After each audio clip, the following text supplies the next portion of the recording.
Welcome back everyone to another review. Today we have Star Wars Battlefront for the PS2.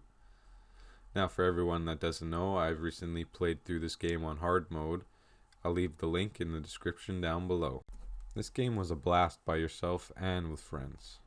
I feel like this game saved the video game franchise for Star Wars, for no other game has hit a home run quite like this game has. There's been 3 or 4 other installments of Battlefront since then.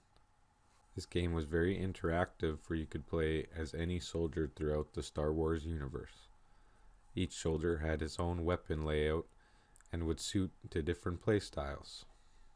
You could even fly an X-Wing, a TIE fighter, or even control a big AT-AT. You didn't have to be a Star Wars fan to enjoy this game. I'll be using my 5-point system as always. First point for gameplay, how easy is it to learn. Second point will be for modes, story mode extras. Third will be for how the game looks, textures, colors. 4 will be for music, and 5 for replayability. I will be comparing this game to today's standards. And of course, this is all just my opinion. So without further ado, let's get started. First point is for gameplay. Star Wars Battlefront is the first in the series and is a third-person shooter video game based on the Star Wars films. Players take role of soldiers in either of 2 opposing armies in different time periods of the Star Wars universe. They battle for control over each planet. You could be a stormtrooper, a droid, and of course the rebels. This was game-breaking as you could play as any style you choose. You could run in guns blazing or use a sniper from afar. You could even take control of your favorite machines, from mounting a turret to flying the X-Wing, even a TIE fighter, or taking control of a big AT-AT. The game was easy to learn with its basic first-person shooter controls. R1 to shoot, X to jump and roll is pretty much the most pressed buttons. You can do a lot with just those 2. Flying a ship is another story though, with triangle to take off and to land, and both control sticks to steer can be pretty hard to master. When shooting your gun for long periods of time, it would result in inaccurate shots, but just by letting go for R1 for a second, it would be accurate once more. This was the secret to this shooting game. Anyone could pick up a controller and have blast with the non-stop action, so for that I give the first point to Battlefront. Second point is for modes. This game had a story mode where you would go through each planet in chronological order and face off in the most iconic battles from the movies. They even added movie cutscenes to engage the audience and put them into the battle themselves. This was a clever way to promote the movies at the same time. This game would have come out after Star Wars Episode 2: Attack of the Clones. So there isn't any story for Episode 3: Revenge of the Sith. You could also play multiplayer on story mode, which gave even more options with friends. Another mode is Galactic Conquest. This mode is where you take turns attacking a planet of your choosing to attempt to take over the planet from the opposition. You could choose any era and any faction of troops to face off against one another. Each planet had a bonus which made taking control of certain planets were essential to winning. Bonuses included elite training to make your troops smarter and more accurate. You could have a Jedi join the battle to help swing the odds. You could even heal over time with back-to-tanks and many more bonuses. This made this mode even more fun than story mode, for each battle could mean much more.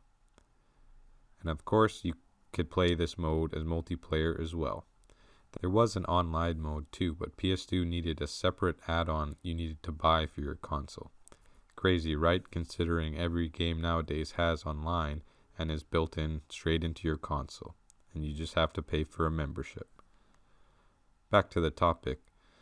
This game also had another mode, Instant Action, which was the quickest way to get into a match. You would just choose faction and a planet, and you're off to shooting the rebel scum. Second point has to go to Battlefront for its amazing mode and seemingly endless options to play with friends. You'll never get bored of this game, and your friends will have a blast with you. Third point is for how the game looks. This one was easy for me. When I played this game on an HD TV, I could easily tell this game wasn't made to look good in the future. It was hard for me to see enemies 20 feet in front of myself. Even the cutscenes looked like I was watching it on older TV and on a VCR. This game did have a lot going on, for every teammate of yours is moving on its own and shooting enemies, so I understand that the graphics are going to be cut down a bit. Considering that, actually, it's really good for 2004. Only one loading screen to load an entire map with 400 troops fighting each other is really impressive.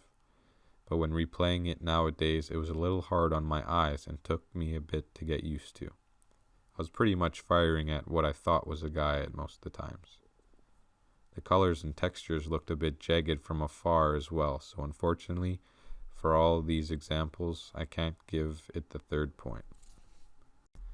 Now on to the 4th point, music.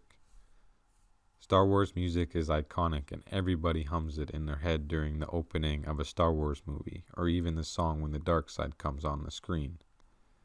These songs are literal masterpieces with so many nominations it's hard to count them all. These songs are more impactful in the movies than a video game though, but are still enough to please us fans during the midst of battle.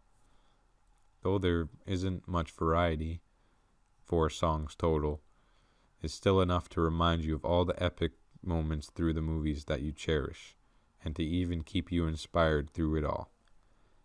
No more nominations. Give them what they deserve. In my mind, Star Wars gets the point. On to point 5, replayability. This one's probably the easiest out of all of them. They for sure get the point with their amazing action and different modes and multiplayer options they have. You can play with friends or by yourself and still have an amazing time. I played through on hard mode and it was just as fun as playing it back in the day. Just enough of a challenge where you were the deciding factor on almost every match. You have to use different strategies to be able to win some maps than others. You can pick this game up in another 20 years and still would have the same fun revisiting the same iconic planets. Though the graphics aren't good, the gameplay is just outstanding.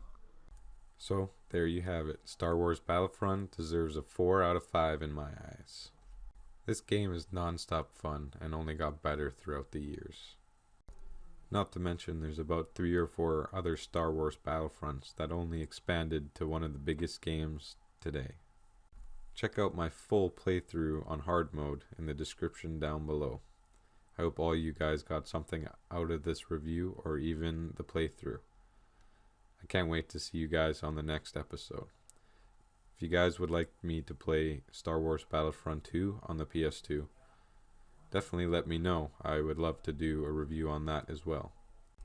Don't forget to leave a like or comment or even subscribe for daily videos of all kinds. I hope all you guys have a great day. See you on the next one.